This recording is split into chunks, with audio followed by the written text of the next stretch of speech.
മമ്മൂട്ടിയുടെ തലവര മാറ്റി എഴുതിയ പതിറ്റാണ്ടുകളായി ഇന്ത്യൻ സിനിമയുടെ നെറുകയിൽ ജ്വലിച്ചു നിൽക്കുന്ന അഭിനയ പ്രതിഭയാണ് മെഗാസ്റ്റാർ മമ്മൂട്ടി. കാലം ചെല്ലുംതോറും വീര്യം കൂടുന്ന വീഞ്ഞു പോലെയാണ് മമ്മൂട്ടിയിലെ നടൻ.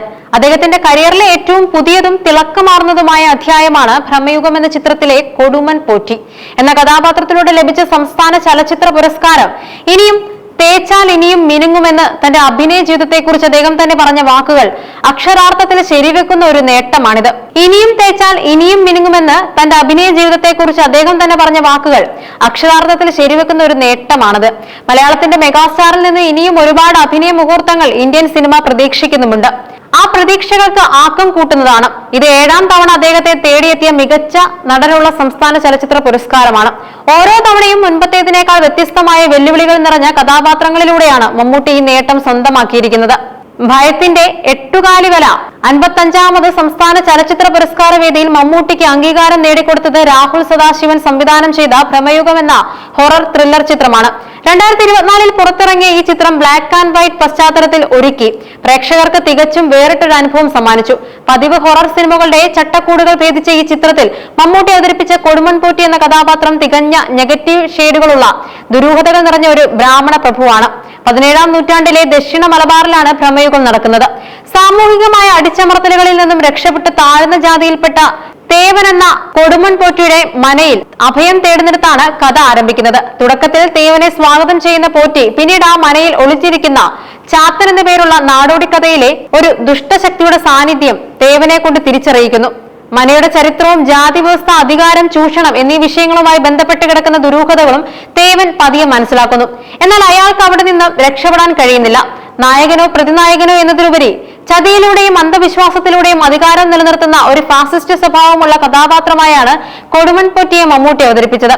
ഭയത്തിന്റെ ഒരു എട്ടുകാലിവല നെയ്ത് അതിൽ കാണികളെ ഒരു അക്ഷരം മിണ്ടാൻ കഴിയാതെ കുരുക്കിയിടുന്നതിൽ മമ്മൂട്ടിയുടെ പ്രകടനം അതിഗംഭീരമായിരുന്നു. അഥർവത്തിലെ തേവള്ളി അനന്ത പത്മനാഭനെയോ വിധേയനിലെ ഭാസ്കര പട്ടേലരെയോ പ്രതീക്ഷിച്ച പ്രേക്ഷകരുടെ മുന്നിൽ തികച്ചും പുതിയതും ഉന്മാദിയുമായ ഒരു കഥാപാത്രമായി അദ്ദേഹം നിവർന്നു നിന്നു. ഈ പ്രകടനം പ്രേക്ഷകരിൽ വലിയ ചർച്ചകൾക്ക് വഴിവെക്കുകയും 2024 ഏറ്റവും കൂടുതൽ കളക്ഷൻ നേടിയ മലയാള ചിത്രങ്ങളിൽ ഒന്നായി ഭ്രമയുഗം മാറുകയും ചെയ്തു. ഈ ചിത്രം നിലവിൽ സോണി ലിവിൽ ലഭ്യമാണ്. അവസാന റൗണ്ടിൽ ആസിഫ് അലിയും ടൊവിനോയും മികച്ച നടനുള്ള പുരസ്കാരത്തിനായി ഇത്തവണ കടുത്ത മത്സരമാണ് നടന്നത്. അവസാന റൗണ്ടിൽ ഭ്രമയുഗത്തിലൂടെ മമ്മൂട്ടിയും കിഷ്കിന്ധാകാന്ഡത്തിലൂടെ ആസിഫ് അലിയും ARMലൂടെ ടൊവിനോ തോമസും മികച്ച നടനുള്ള പുരസ്കാരത്തിനായി കടുത്ത മത്സരത്തിൽ വന്നു. എന്നാൽ മികച്ച നടനായി മമ്മൂട്ടിയെ തിരഞ്ഞെടുക്കുകയും ആസിഫ് അലിക്കും ടൊവിനോയ്ക്കും പ്രത്യേക ജൂറി പുരസ്കാരവും ലഭിച്ചു. പ്രാഥമിക ജൂറി കണ്ട് വിലയിരുത്തിയ ശേഷം പുരസ്കാരങ്ങൾക്കായി ജൂറിയുടെ പരിഗണനയിൽ ഉണ്ടായിരുന്നത് 38 ചിത്രങ്ങളാണ്. ഈ ചിത്രങ്ങളിൽ നിന്നാണ് ജൂറി അന്തിമ ജേതാക്കളെ തിരഞ്ഞെടുത്തത്. ആസിഫ് അലിയുടെ മികച്ച പ്രകടനങ്ങളെ ജൂറി പ്രത്യേക പരാമർശത്തോടെ പരിഗണിച്ചു.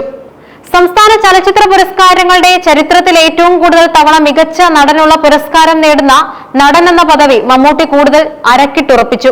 നിലവിൽ 6 പുരസ്കാരങ്ങൾ നേടിയ മോഹൻലാലാണ് മമ്മൂട്ടിക്ക് തൊട്ടു പിന്നിലുള്ളത്. ഭരത് ഗോപി, മുരളി എന്നിവർക്ക് 4 വീതം സംസ്ഥാന അവാർഡുകളാണ് ലഭിച്ചിട്ടുള്ളത്.